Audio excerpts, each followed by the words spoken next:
Welcome to Educlick your online study partner. Good morning दोस्तों, कैसे हो आप लोग। मैं उम्मीद करता हूं कि आप लोग बहुत अच्छे होंगे। गुड मॉर्निंग सबको, गुड मॉर्निंग। तो पिछली जो अपनी क्लास हुई थी उसमें टेस्ट लिया था, ठीक है।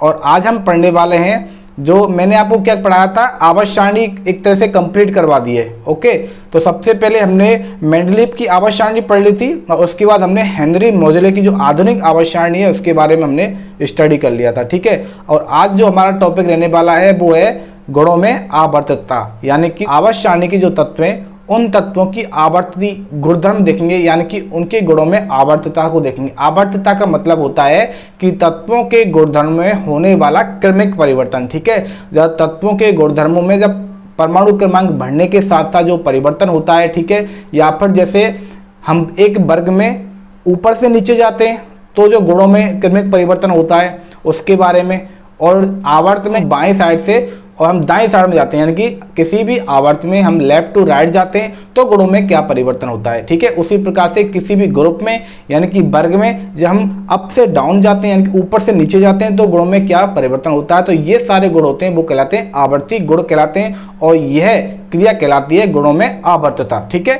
तो इसके बारे में आज हम स्टडी करेंगे। और कौन कौन से आवर्ती गुण हैं जिनके बारे में आज हम पढ़ेंगे परमाणविक त्रिज्या के बारे में, ठीक है, आयनिक त्रिज्या के बारे में, इसके साथ साथ आयनन एंथैल्पी यानी कि आयनन लब्धि जिसे कहा जाता है, आयनन भ्रमण जिसको कहा जाता है। ओके, इसके बाद हम पढ़ेंगे इलेक्ट्रॉन लब्धि एंथैल्पी यानी कि इलेक्ट्रॉन बंधुता। उसके बाद हम पढ़ेंगे विद्युत ऋणता। उसके बाद हम पढ़ेंगे संयोजकता, ठीक है। और हम आगे पढ़ेंगे परमाणु का आकार, और उसमें हम पढ़ने वाले हैं सहसंयोजक त्रिज्या और वान डेर वाल्स त्रिज्या, ठीक है। तो ये आज अपना ये टॉपिक है। और इसके बाद आपका लास्ट टॉपिक रह जाएगा धात्विक और अधात्विक गुण के बारे में, ठीक है। इस तरह से आपका ये चैप्टर वो कंप्लीट हो जाएगा। ओके, तो आज अपनी इस चैप्टर की एक सेकंड लास्ट क्लास होने वाली है, और इसके बाद एक क्लास होगी उसमें आपका ये चैप्टर नंबर 7 है वो कंप्लीट हो जाएगा। उसके बाद हम चैप्टर नंबर 8 स्टार्ट करेंगे, ठीक है। लेकिन हम शुरुआत करेंगे आवर्त सारणी के 1 से 30 तक के तत्व जो हम हमेशा करते जाते हैं। आप क्या करोगे, मेरे साथ रिवाइज करोगे और इसके साथ साथ आप अपने रफ में या फिर नोटबुक में लिखते चले जाओगे, ठीक है। चलो फिर स्टार्ट करते हैं। मैं लिख देता हूं सबसे पहले चैप्टर का नाम क्या है। तो चैप्टर का नाम है परमाणु सिद्धांत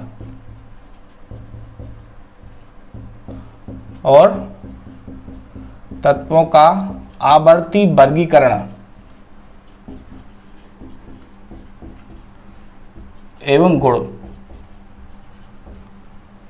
तो हमने परमाणु सिद्धांत यानी कि एटॉमिक थ्योरी सबसे पहले पढ़ लिया थे। उसके बाद हमने तत्वों के आवर्ती वर्गीकरण को भी कर लिया, ठीक है। और आज हम पढ़ने वाले हैं तत्वों के गुणधर्म यानी कि आवर्ती गुणधर्म जो क्रमिक परिवर्तन होते हैं उनके बारे में आज हम पढ़ने वाले हैं, ठीक है।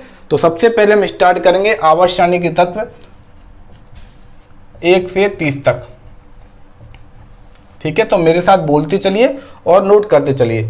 तो परमाणु क्रमांक 1 होता है हाइड्रोजन का, 2 होता है हीलियम का, 3 परमाणु क्रमांक लिथियम का होता है, 4 होता है बेरिलियम का, 5 बोरॉन का, 6 कार्बन का, 7 नाइट्रोजन का, 8 ऑक्सीजन का, 9 परमाणु क्रमांक होता है फ्लोरीन का, और 10 परमाणु क्रमांक होता है नियोन का, 11 परमाणु क्रमांक होता है सोडियम का, 12 परमाणु क्रमांक होता है मैग्नीशियम का, 13 होता है एल्यूमिनियम का, 14 होता है सिलिकॉन का, 15 होता है फास्फोरस का, और 16 परमाणु क्रमांक होता है सल्फर का, और 17 परमाणु क्रमांक होता है क्लोरीन का, ठीक है। 18 परमाणु क्रमांक होता है आर्गन का, 19 होता है पोटेशियम का, 20 होता है कैल्शियम का, 21 होता है स्कैंडियम का, 22 परमाणु क्रमांक टाइटेनियम का होता है, 23 परमाणु क्रमांक वेनेडियम का, 24 होता है क्रोमियम का, 25 होता है मैंगनीज का, 26 होता है आयरन का, 27 परमाणु क्रमांक कोबाल्ट का होता है, 28 परमाणु क्रमांक निकल का होता है, 29 परमाणु क्रमांक कॉपर का, और 30 परमाणु क्रमांक होता है जिंक का, ठीक है। तो मेरे साथ एक बार रिवाइज कीजिए। Hydrogen, helium, lithium, beryllium, boron, carbon, nitrogen, oxygen, fluorine, neon, sodium, magnesium, aluminium, silicon, phosphorus, sulphur, chlorine.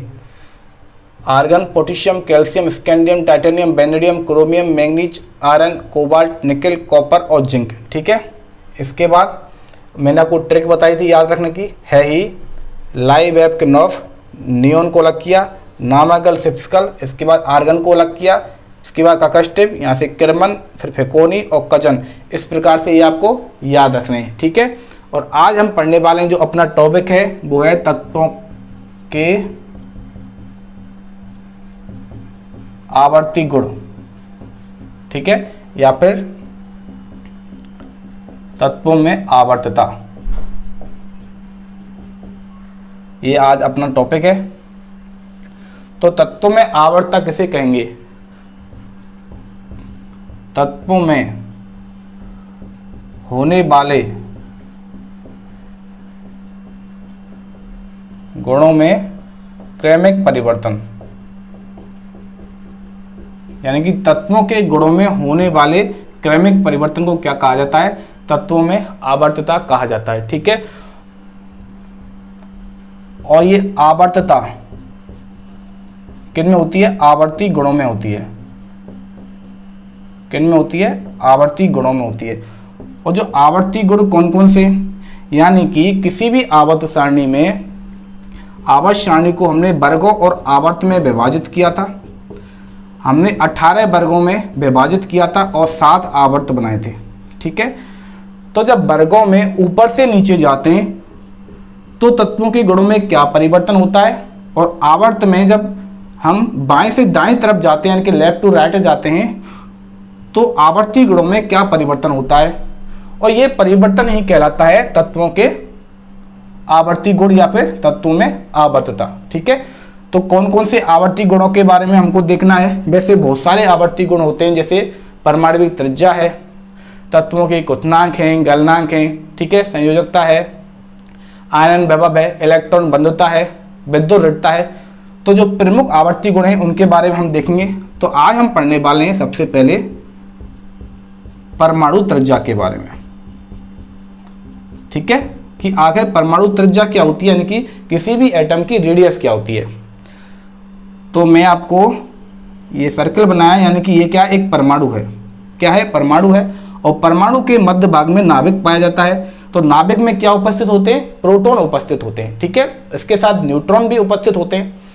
तो एक नाभिक होता है जिसमें प्रोटॉन उपस्थित होते हैं, तो वहां पर क्या होता है? धनावेश होता है। ठीक है, और इस नाभिक के चारों ओर इलेक्ट्रॉन होते हैं, वो विभिन्न कक्षाओं में क्या लगाते रहते हैं? चक्कर लगाते रहते हैं। तो यहाँ पर ये आपको दिख रहा है ना, ये इलेक्ट्रॉन हो गया।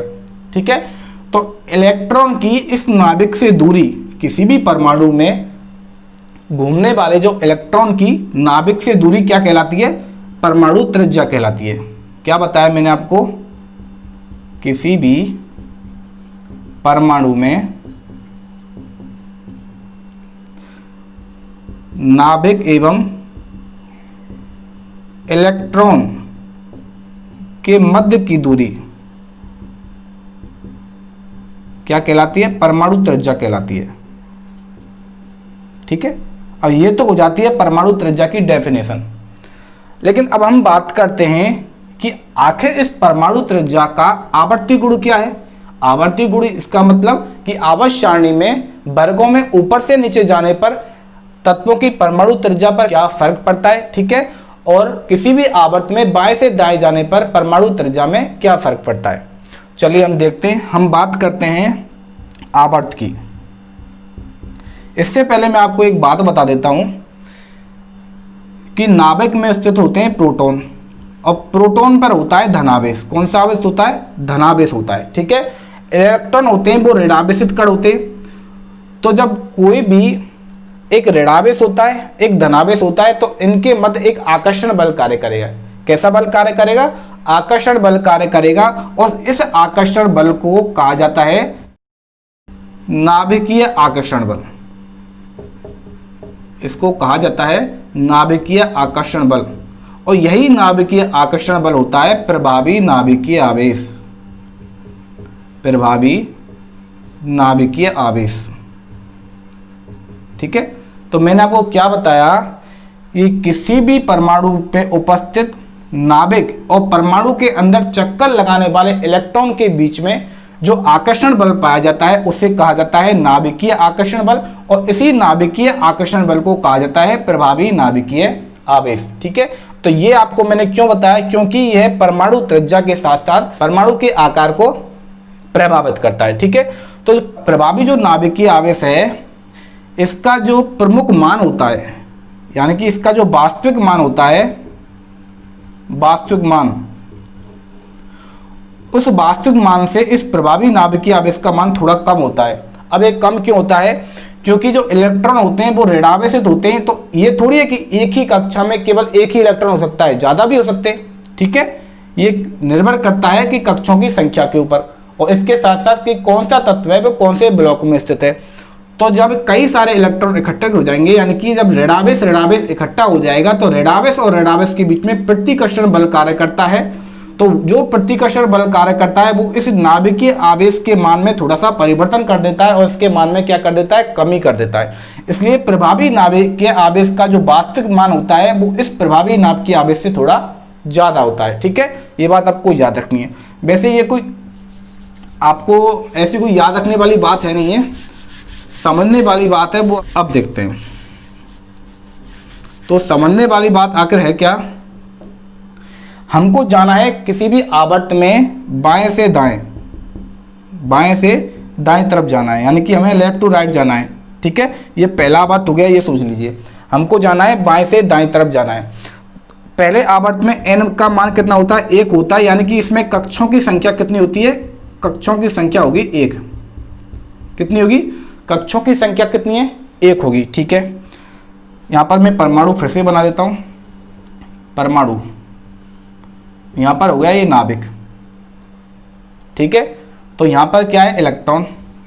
इलेक्ट्रॉन के बीच में और नाभिक के बीच की जो दूरी पाई जाती है वो त्रिज्या होती है। कौन सी त्रिज्या, परमाणु त्रिज्या होती है। और ये पहला कक्ष है। ठीक है, यानी कि इसमें n का मान कितना है, 1 है। पहला आवर्त की बात करें, पहले आवर्त का मतलब होता है n बराबर 1, यानी कि एक ही कक्ष उपस्थित है। ओके, तो पूरे आवर्त में कक्ष एक ही रहने वाला है। ठीक है, और जब पूरे आवर्त में कक्ष एक ही रहने वाला है तो यहाँ पर जो प्रभावी नाभिकीय आवेश का मान है, कौन सा, यहाँ पर प्रभावी नाभिकीय जो आवेश का मान है वो तो क्या होगा, अब कैसे बढ़ता चला जाएगा यहाँ पर हम देखते हैं। क्योंकि जब हम आवर्त में बाएं से दाएं तरफ जाएंगे तो परमाणु क्रमांक का मान भी तो बढ़ेगा। किसका मान बढ़ेगा, परमाणु क्रमांक का मान बढ़ेगा। तो किसी भी आवर्त में बाएं से दाएं तरफ जाने पर परमाणु क्रमांक का मान तो बढ़ता है, तो परमाणु क्रमांक का मान बढ़ेगा, इसका मतलब प्रोटॉन की संख्या में भी वृद्धि होगी। जब प्रोटॉन की संख्या में वृद्धि होगी इसका मतलब धनावेश में वृद्धि होती है। ठीक है, जब धनावेश में वृद्धि होगी और यहाँ पर इलेक्ट्रॉन किसके रूप में रहते हैं, ऋणावेश के रूप में रहते हैं, इनके बाद जो प्रभावी नाभिकीय आवेश है उसके मान में भी वृद्धि हो जाती है। ठीक है, यानी कि किसी भी आवर्त में बाएं से दाएं तरफ जाने पर प्रभावी नाभिकीय आवेश में वृद्धि हो जाती है और यह इस आकार को कम करने का प्रयास करता है। ठीक है, जब भी आपको याद रखना है, यदि प्रभावी नाभिकीय आवेश के मान में वृद्धि हो रही है तो किसी भी परमाणु का आकार कैसा हो जाएगा, कम हो जाएगा। तो परमाणु का आकार कम हो गया, इसका मतलब इसकी जो परमाणु त्रिज्या है वो भी कैसे हो जाएगी, कम हो जाएगी। त्रिज्या कैसी हो गई, कम हो गई। क्यों कम हो गई, क्योंकि प्रभावी नाभिकीय आवेश का मान कैसा हो गया, प्रभावी नाभिकीय आवेश का मान बढ़ जाता है। ठीक है, मान क्यों बढ़ गया, क्योंकि बाएं से दाएं तरफ जाने पर, किसी भी आवर्त में बाएं से दाएं तरफ जाने पर कोषों की संख्या में तो वृद्धि नहीं होती, यानी कि n बराबर 1 होता है, लेकिन परमाणु क्रमांक लगातार बढ़ता रहता है। इसकी वजह से प्रोटॉन की संख्या में वृद्धि हो जाती है और प्रोटॉन की संख्या में वृद्धि होने के कारण प्रभावी नाभिकीय आवेश के मान में वृद्धि हो जाती है, जिसकी वजह से जो परमाणु त्रिज्या होती है वो कम हो जाती है। ठीक है, क्योंकि प्रभावी नाभिकीय आवेश एक क्या होता है, आकर्षण बल होता है जो अपने इलेक्ट्रॉन को क्या खींचने का प्रयास करता है और आकार को कैसा कर देता है, कम कर देता है। ठीक है, ये बात हो गई, आवर्त की बात हो गई। हम बात करते हैं वर्गों में। किसकी बात करते हैं, वर्ग में हम जाएंगे ऊपर से नीचे की तरफ। कहां से जाएंगे, ऊपर से नीचे की तरफ। अब आपको याद रखना है कि वर्ग में जब ऊपर से नीचे जाएंगे तो n का मान बदलता चला जाएगा, क्योंकि वर्ग, ठीक है, वर्ग ऐसे होते हैं ऊपर से नीचे की तरफ। तो ऊपर से नीचे की तरफ जाएंगे तो n का मान बढ़ता हुआ चला जाएगा, n बराबर 1, आगे n बराबर 2, आगे n बराबर 3, फिर 4, 5 और शीशा n बराबर 7 लास्ट में हो जाएगा। तो इसमें क्या है, कोषों की संख्या में भी वृद्धि हो रही है और इसके साथ साथ परमाणु क्रमांक के मान में भी परिवर्तन होता है, जिसकी वजह से क्या होता है, प्रभावी नाभिकीय आवेश के मान में कमी आ जाती है। ठीक है, क्या होगा, किसी भी वर्ग में ऊपर से नीचे जाने पर वर्ग की बात करें तो वर्ग में ऊपर से नीचे जाने पर प्रभावी नाभिकीय आवेश के मान में क्या होती है, कमी होती है। आवेश के मान में तो हो जाती है कमी, और कमी होने के कारण जो परमाणु की त्रिज्या है यानी कि परमाणु का आकार है वो बढ़ जाता है, परमाणु त्रिज्या बढ़ जाती है। ठीक है, तो आपको सिर्फ दो बात याद रखनी है कि जब परमाणु की त्रिज्या होती है उस पर प्रभावी नाभिकीय आवेश का क्या फर्क पड़ता है। तो आपको ये याद रखना है कि जब आवर्त में बाएं से दाएं तरफ जाते हैं तो नाभिकीय आवेश के मान में वृद्धि होती है, तो परमाणु की त्रिज्या के मान में क्या हो जाएगी, कमी हो जाएगी। ठीक है, अब हम बात करते हैं वर्गों की, तो वर्ग में ऊपर से नीचे जाते हैं तो कोषों के मान में वृद्धि होती है। ठीक है, परमाणु क्रमांक के मान में वृद्धि होती है, इसके कारण प्रभावी नाभिकीय आवेश कम हो जाता है, क्योंकि यदि परमाणु क्रमांक के मान में ही वृद्धि होती है तो प्रभावी नाभिकीय आवेश बढ़ता रहता है, लेकिन यहाँ पर कोषों की संख्या में भी वृद्धि होती है, इसी कारण प्रभावी नाभिकीय आवेश कम हो जाता है और परमाणु की त्रिज्या होती है वो भी कैसे हो जाएगी, वो बढ़ती हुई चली जाएगी। ठीक है, तो आपको ये बात याद रखनी है सिर्फ परमाणु त्रिज्या में। अब आपको हमेशा यही बात याद रखनी है कि नाभिकीय आवेश होता है किसी भी परमाणु के आकार के लिए काफी इफेक्ट डालता है। ठीक है, यानी कि नाभिकीय आवेश का मान ज्यादा होगा तो परमाणु का आकार कम होगा, नाभिकीय आवेश का मान कम होगा तो परमाणु का आकार ज्यादा होगा, ये आपको बात याद रखनी है।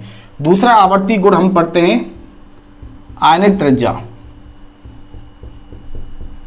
ठीक है, आयनिक त्रिज्या में भी कुछ नहीं है, सीधा सा एक आपको फंडा याद रखना है। आयनिक त्रिज्या क्या होती है, जब कोई भी तत्व होता है, जब कोई भी तत्व इलेक्ट्रॉन, कोई भी तत्व जब इलेक्ट्रॉन का त्याग करता है या फिर इलेक्ट्रॉन ग्रहण करता है, ठीक है, या तो इलेक्ट्रॉन को डोनेट कर देगा या फिर इलेक्ट्रॉन रिसीव कर देगा, उस स्थिति में ये क्या बनाता है, आयन बनाता है। क्या बनाता है, आयन बनाता है। और जब ये आयन बनाता है तो इस आयन की त्रिज्या ही कहलाती है, इस आयन की त्रिज्या कहलाती है आयनिक त्रिज्या। ठीक है, इस बात को आपको याद रखना है कि जब कोई भी तत्व होता है वो इलेक्ट्रॉन को त्याग देता है या फिर इलेक्ट्रॉन ग्रहण कर देता है तो बनाता है आयन, और इस आयन की त्रिज्या ही कहलाती है आयनिक त्रिज्या। तो कोई भी आपको तत्व ले लिया, ठीक है, तो इस तत्व में यदि धनायन बनाना है यानी धनायन बनाएगा तो ये क्या करेगा, इलेक्ट्रॉन का त्याग कर देगा, तो ये तत्व कैसा बन गया, धन आयनित हो जाता है। ठीक है, और इसने इलेक्ट्रॉन का त्याग कर दिया। ठीक है, तो हुआ क्या, जब इसने इलेक्ट्रॉन का त्याग कर दिया तो इलेक्ट्रॉन कहाँ स्थित होते हैं, कक्षों में स्थित होते हैं। तो कक्षों में इलेक्ट्रॉन स्थित होते हैं तो इसके साथ साथ इसने इलेक्ट्रॉन का त्याग कर दिया, तो इलेक्ट्रॉन का त्याग कर देने के कारण क्या होता है, या तो कक्ष में यदि एक ही इलेक्ट्रॉन है, यदि कक्ष में एक ही इलेक्ट्रॉन है तो पूरा कक्ष खाली हो जाएगा। ठीक है, और ऑटोमेटिक जो आयनिक त्रिज्या होती है उसका मान कैसा हो जाएगा, कम हो जाएगा। ठीक है, यदि और भी इलेक्ट्रॉन है तो इलेक्ट्रॉन त्यागने के कारण क्या होता है, इलेक्ट्रॉन त्यागने के कारण जो प्रभावी नाभिकीय आवेश, जो प्रभावी नाभिकीय आवेश होता है, प्रभावी जो आवेश होता है उसके मान में तो हो जाती है वृद्धि। और जब भी प्रभावी नाभिकीय आवेश के मान में वृद्धि होती है तो आपको हमेशा याद रखना है कि परमाणु का आकार कम हो जाएगा, इसके साथ साथ आयनिक त्रिज्या भी कैसे हो जाएगी, कम हो जाएगी। आयनिक त्रिज्या कैसे हो जाएगी, कम हो जाएगी। इसका मतलब क्या हुआ कि किसी भी उदासीन परमाणु, कोई भी उदासीन तत्व है, ठीक है, तो किसी भी उदासीन परमाणु की जो त्रिज्या होगी, यानी कि किसी भी परमाणु का जो आकार है, जो परमाणु उदासीन परमाणु का जो आकार है वो हमेशा ज्यादा हुआ किससे, उस तत्व के, उस परमाणु के धनायन से। आपको एक बात याद रखनी है, ठीक है, कि किसी भी उदासीन तत्व के परमाणु का आकार है या फिर उसकी आयनिक त्रिज्या है या फिर उसकी परमाणु त्रिज्या है वो हमेशा ज्यादा होगी उस तत्व के धनायन से। ठीक है, और हम बात करते हैं अब ऋणायन की बात करते हैं, क्योंकि हमने क्या देखा कि एक तत्व ने इलेक्ट्रॉन त्याग दिया तो धनायन बनाता है, और यदि वही तत्व इलेक्ट्रॉन ग्रहण करता है तो क्या बनाता है, ऋणायन बनाता है। क्या बनाता है, वही तत्व ऋणायन बनाता है। ठीक है, क्या बनाएगा, ऋणायन बनाएगा। तो ऋणायन बनाने से क्या होता है, इलेक्ट्रॉन की संख्या में वृद्धि हो जाती है। तो इलेक्ट्रॉन की संख्या में वृद्धि होगी तो क्या होगा, इलेक्ट्रॉन के बीच प्रतिकर्षण बल बढ़ेगा, इसकी वजह से प्रभावी नाभिकीय आवेश के मान में कमी आ जाएगी। और जब प्रभावी नाभिकीय आवेश के मान में कमी आ जाएगी तो आप समझ लीजिए कि परमाणु का आकार कैसा हो जाएगा, बढ़ जाएगा। तो जब परमाणु का आकार बढ़ गया, इसका मतलब है जब कोई भी उदासीन तत्व होता है, उस उदासीन तत्व का जो आकार होता है उसके ऋणायन से कम होता है, उसके ऋणायन से कम होता है। यानी किसी भी उदासीन तत्व के परमाणु का जो आकार होता है वो उससे बनने वाले ऋणायन से क्या होगा, कम होगा। आपको ये बात याद रखनी है किसमें, आयनिक त्रिज्या में। ठीक है, आयनिक त्रिज्या के बारे में मैंने आपको क्या बताया था, जब कोई भी तत्व होता है इलेक्ट्रॉन त्याग करता है और इलेक्ट्रॉन ग्रहण करता है तो वो आयन बनाता है और उस आयन की त्रिज्या कहलाती है आयनिक त्रिज्या। इसमें सिर्फ एक बात आपको ये याद रखनी है, यदि कोई भी तत्व होता है वो इलेक्ट्रॉन का त्याग करता है तो धनायन बनाता है, और किसी भी धनायन का जो आकार होता है, ठीक है, यानी किसी भी धनायन की त्रिज्या होती है या उसका आकार होता है, उसके परमाणु का जो आकार होता है उदासीन परमाणु से कम होगा और ऋणायन का उस उदासीन परमाणु से ज्यादा होगा। यह बात आपको याद रखनी है। ठीक है, तो हमने परमाणु त्रिज्या पढ़ ली, हमने आयनिक त्रिज्या पढ़ ली, और अब हम पढ़ते हैं आयनन एंथैल्पी यानी कि आयनन विभव क्या होता है। ठीक है, एक बार मैं ये रफ कर देता हूं, उसके बाद हम आगे पढ़ते हैं।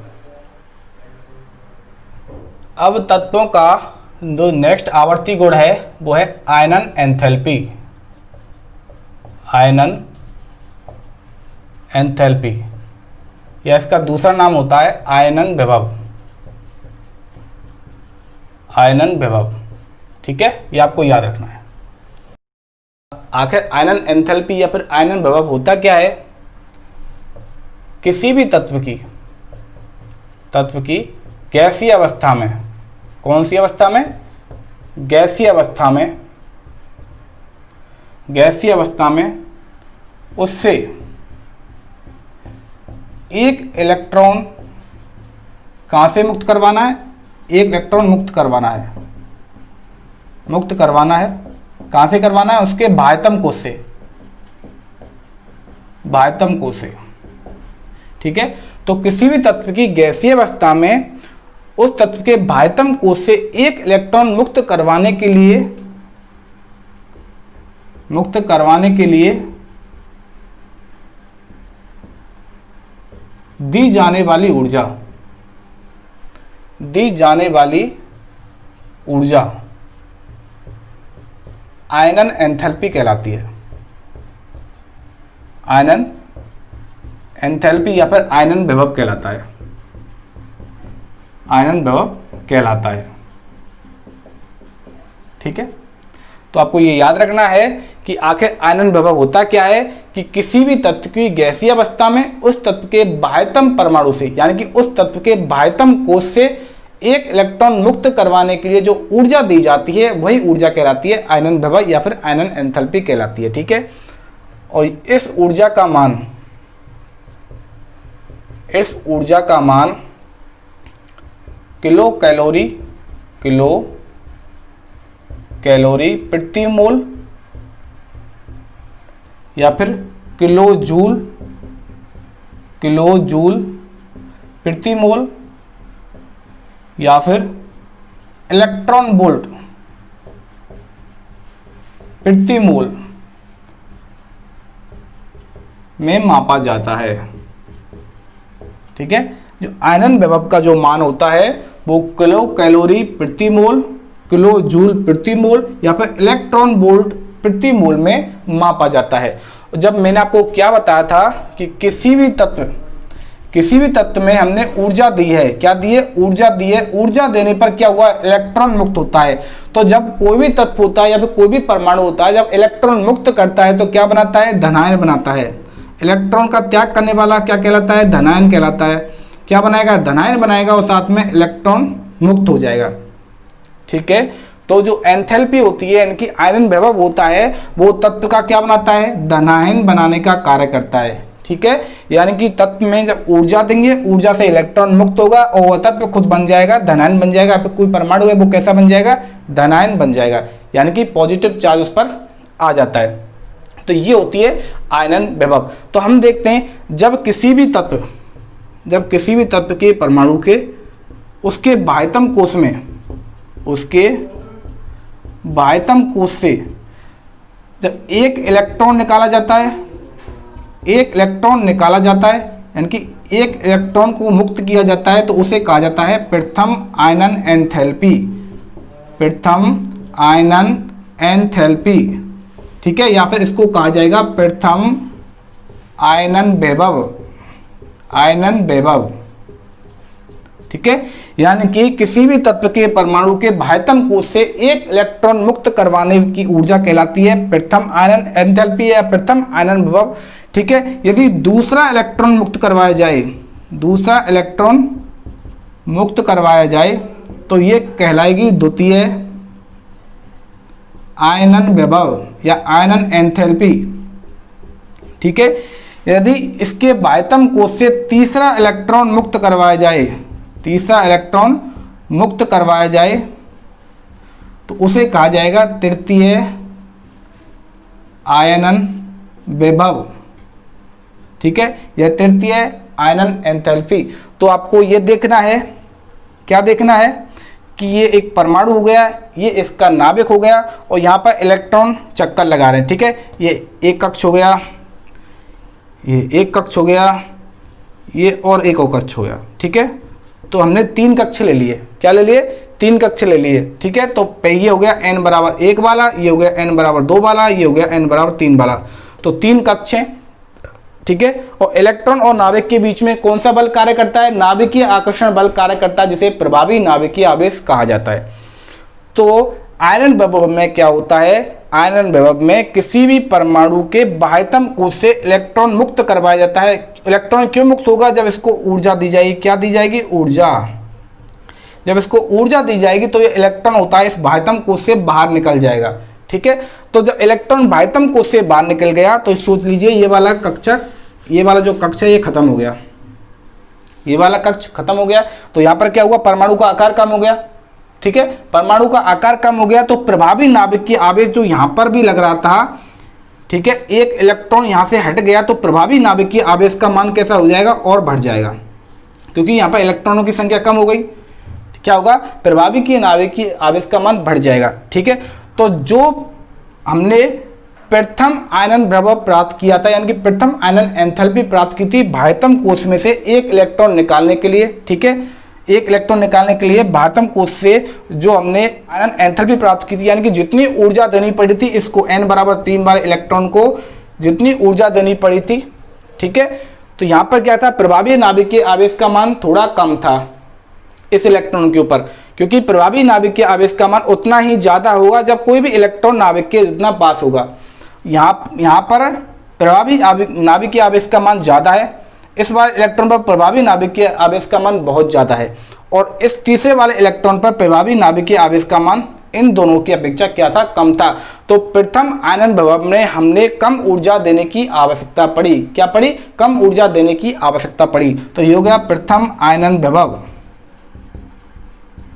आयनन विभव, ठीक है। तो प्रथम आयनन विभव में हमने कम ऊर्जा दी, ठीक है। जब हम दूसरे वाले इलेक्ट्रॉन को निकालने की कोशिश करेंगे जो इस नाभिक के पास है, तो इसकी अपेक्षा हमें ज्यादा ऊर्जा की आवश्यकता पड़ेगी, यानी कि द्वितीय आयनन विभव में हमें ज्यादा ऊर्जा की आवश्यकता पड़ी, यानी कि द्वितीय आयनन विभव का मान, द्वितीय आयनन विभव, इस द्वितीय आयनन विभव का मान होगा वो इस प्रथम आयनन विभव से कैसा होगा, ज्यादा होगा। अब हम तीसरे इलेक्ट्रॉन को निकालने की कोशिश करेंगे जो बिल्कुल भी नाभिक के पास है, तो उसमें प्रभावी नाभिक की आवेश का मान बहुत ज्यादा होगा और इसको मुक्त करवाने के लिए बहुत ज्यादा ऊर्जा की आवश्यकता पड़ेगी। इसका मतलब तृतीय आयनन विभव का मान द्वितीय आयनन विभव से भी ज्यादा होगा, ठीक है। तो आपको ये बात याद रखनी है जब बात करते हैं हम आयनन एंथैल्पी की या फिर आयनन विभव की, तो प्रथम आयनन विभव का मान होता है, ठीक है, वो द्वितीय आयनन विभव के मान से कम होता है। उसी प्रकार द्वितीय आयनन विभव का मान होता है तृतीय आयनन विभव से कम होता है। तो लास्ट में रिजल्ट करता है कि जो लास्ट वाला जो आयनन विभव का मान होगा वो सबसे ज्यादा होगा, यानी कि प्रथम से द्वितीय और तृतीय तक ये बढ़ता हुआ चला जाएगा। ये क्या हुआ, आयनन विभव। तो ये बात अब आप सोच लीजिए। हम बात कर लेते हैं वर्गों में और आवर्तों में।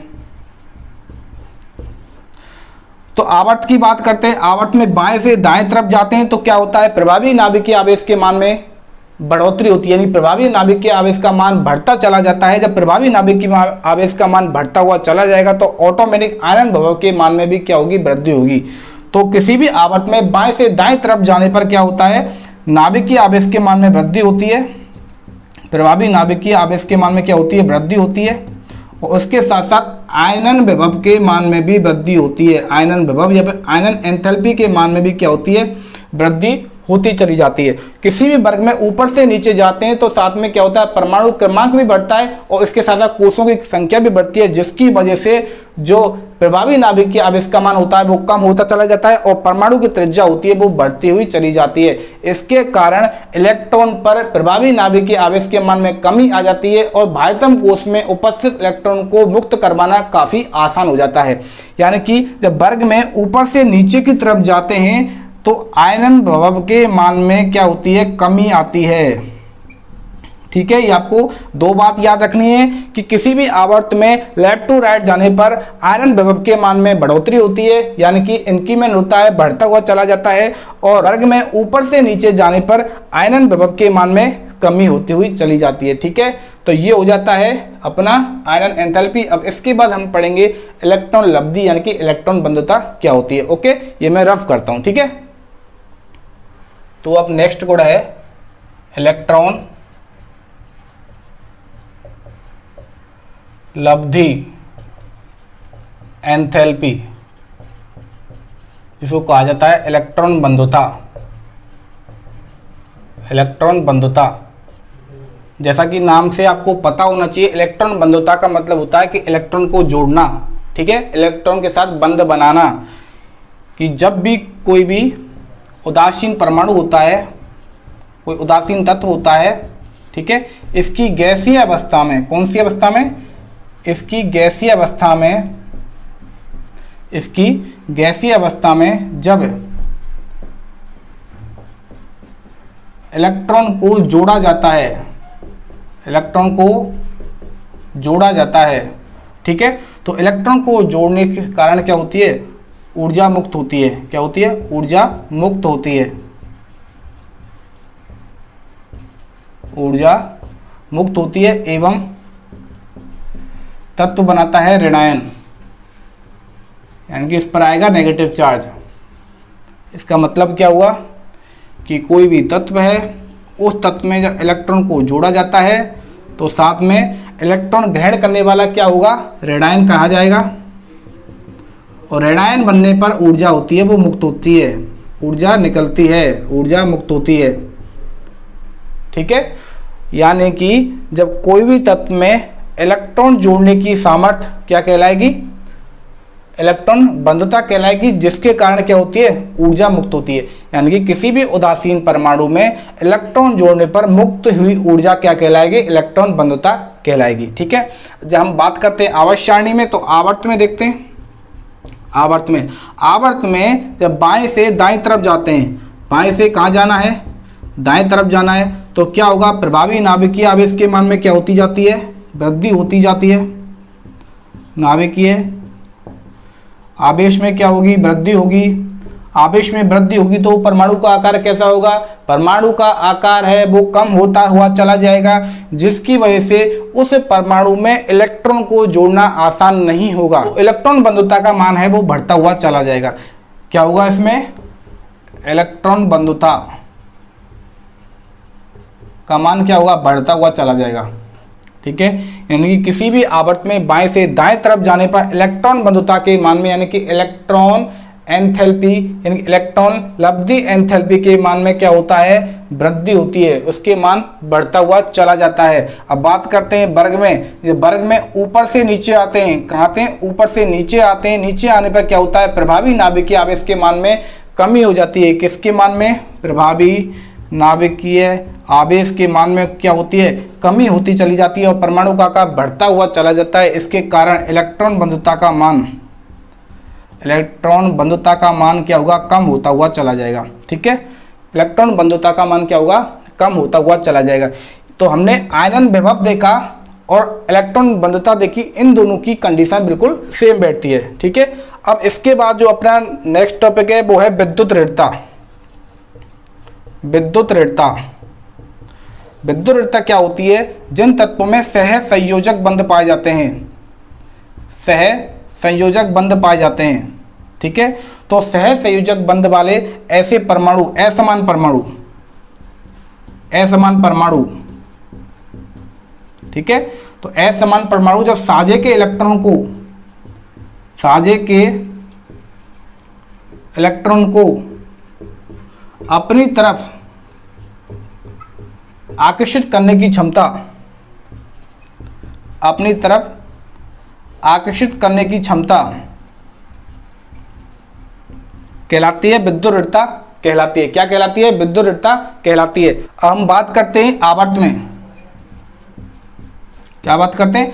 आवर्त में आपको याद रखना है कि विद्युत ऋणता के मान में, विद्युत ऋणता के मान में, यानी कि किसी भी आवर्त में बाएं से दाएं तरफ जाते हैं तो क्या होता है? विद्युत ऋणता के मान में कमी आएगी। क्या होगी? विद्युत ऋणता के मान में कमी आएगी। और इसके साथ साथ वर्ग में ऊपर से नीचे जाते हैं तो विद्युत ऋणता के मान में वृद्धि होगी। क्या मान में क्या होगी? वृद्धि होगी। और इसमें आपको एक बात और याद रखनी है कि सबसे ज़्यादा विद्युत ऋणता किस तत्व की होती है? फ्लोरीन की होती है। ठीक है, तो सबसे विद्युत ऋणी तत्व कहलाता है फ्लोरीन। कौन कहलाता है? फ्लोरीन कहलाता है। तो अब हम पढ़ते हैं इसके बाद नेक्स्ट जो गुण है संयोजकता, यानी कि बैलेंसी क्या होती है। ठीक है, एक बार मैं ये मिटा देता हूं। ठीक है, अब तत्वों का नेक्स्ट गुण है संयोजकता। इसको कहा जाता है बैलेंसी। तो संयोजकता होती है किसी भी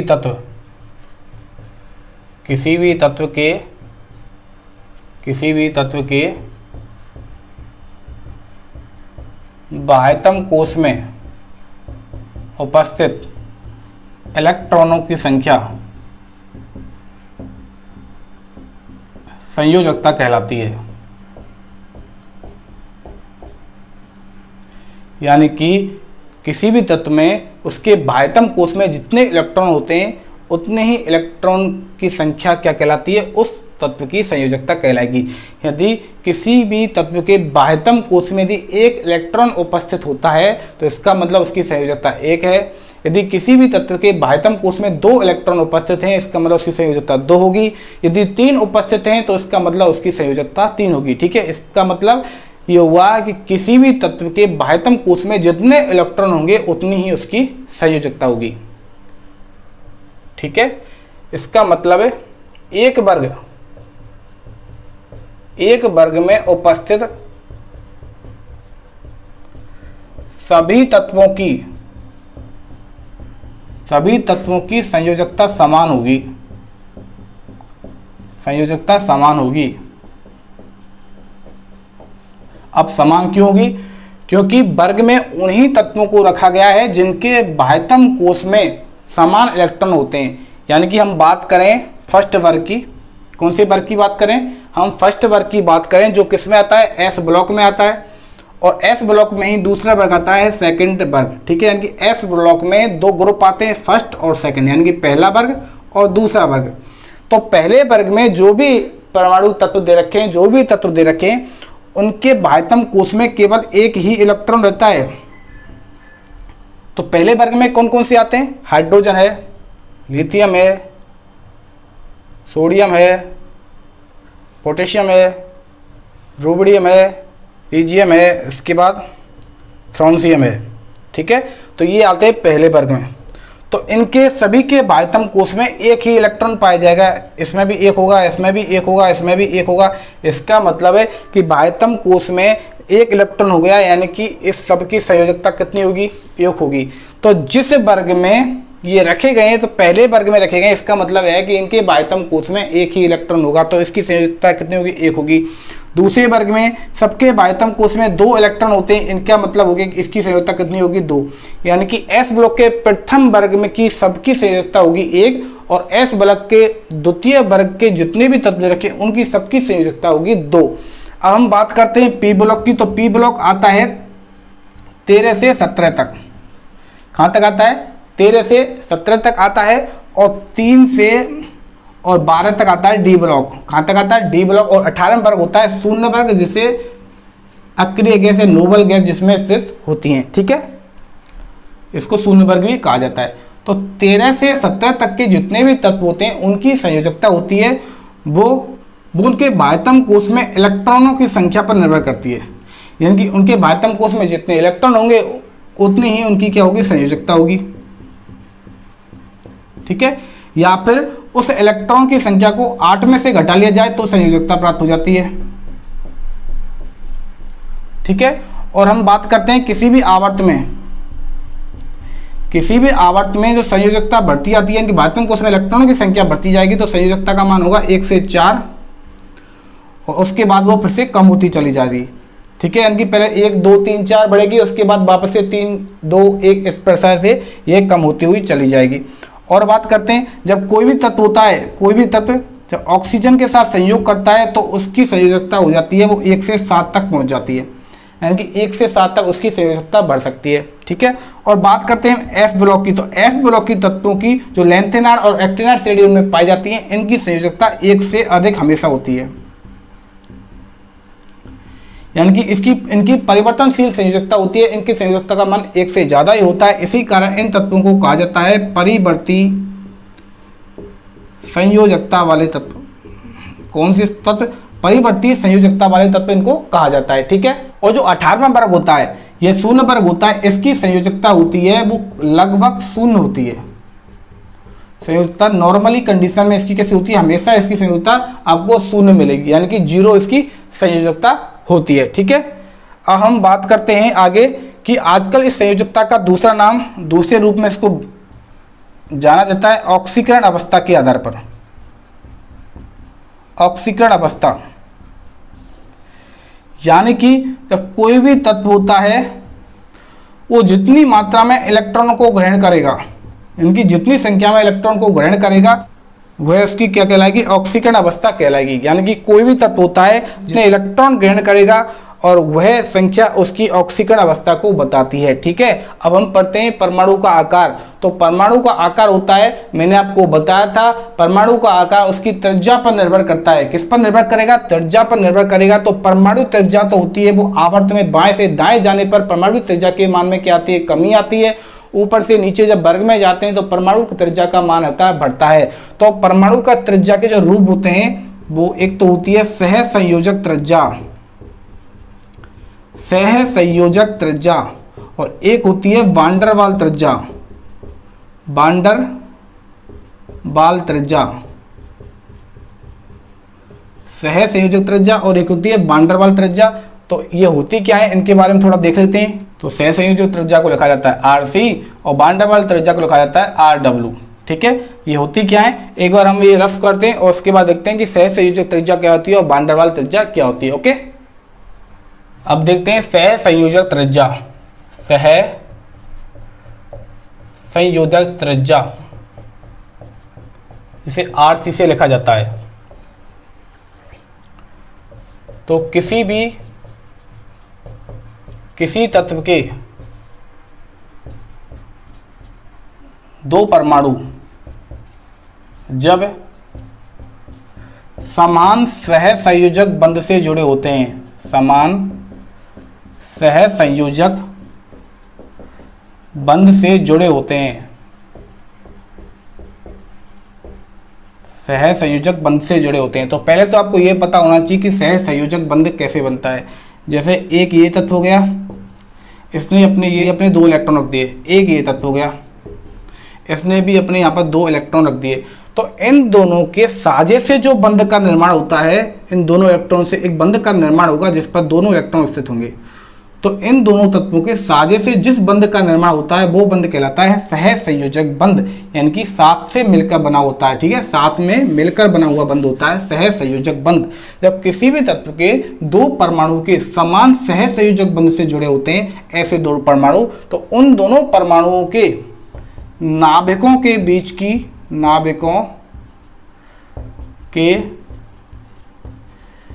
बीच की दूरी का आधा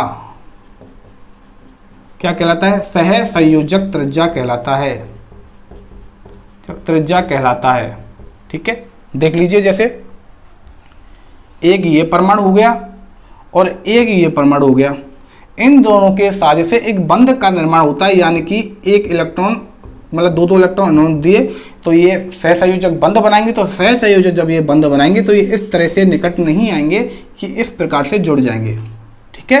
तो ये इसका नाभिक हो गया, ये इसका नाभिक हो गया, तो इन दोनों के नाभिकों के बीच की दूरी कितनी हो गई?